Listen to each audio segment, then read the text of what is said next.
This is Secular Founding Period History, and my name is Tony Messina. Hello, welcome to History Talk. My name is Tony Messina, and this video is going to be about natural rights versus social duties. Jefferson's letter to the Danbury Association had several meaningful lines in it, and we're going to examine one of them right now.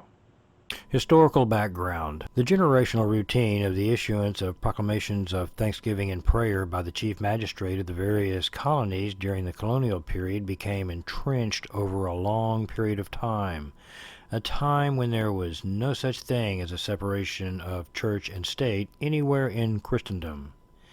This fact would make it increasingly difficult to ever properly institute any kind of separation quickly or overnight, if ever. This tradition was so entrenched that changing anything post-1776 regarding church and state, it's just not going to happen soon enough, if ever. However, from the founding period, there are a few champions of separation of church and state, and Jefferson was one of these very people.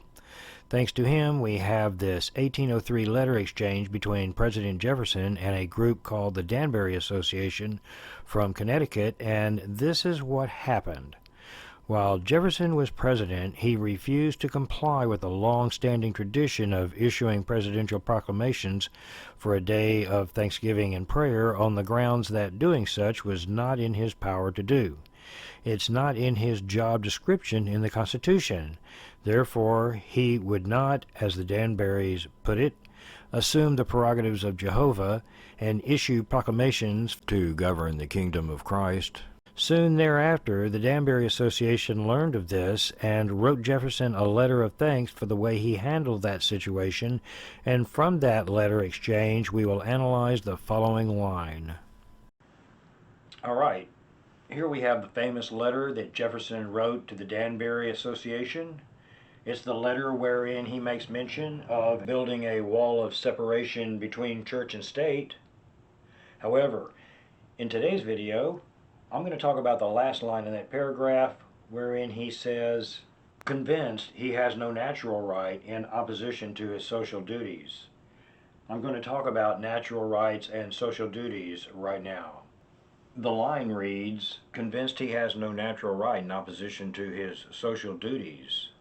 He's speaking on behalf of an elected official here. So what does he mean by he has no natural right in opposition to his social duties? Let's look at this closely. Here what Jefferson is explaining is that your natural rights are your religious rights and your social duties are your job requirements. Your natural rights are your religious rights, and your social duties are the job requirements of an elected or appointed government official. And here we have the perfect example of someone attempting to use their natural rights in opposition to their social duties, that duty of issuing a marriage license to any of the citizens that meet the lawful requirements and requested one.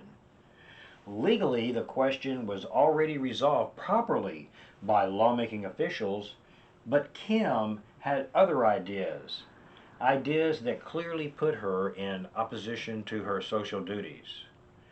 Kim Davis is a former Kentucky County Clerk who refused to issue marriage licenses to same-sex couples. Her refusal led to a federal court ruling that she violated the rights of two couples. Davis was briefly jailed in 2015 and was ordered to pay over $360,000 in fees and damages. This lady put her natural rights ahead of her social duties. In conclusion, simply and logically speaking, Jefferson had no more the authority or power to issue proclamations of days of thanksgiving and prayer any more than this lady had the authority or power to deny a marriage license to a gay couple. This conclusion is irrefutable.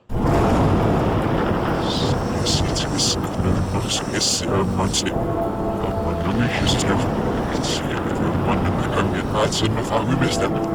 Sloos en naast met zo'n niet zeggen. Fout heb je met een mes of mes met yes, no, what really. This is Secular Founding Period History, and my name is Tony Messina.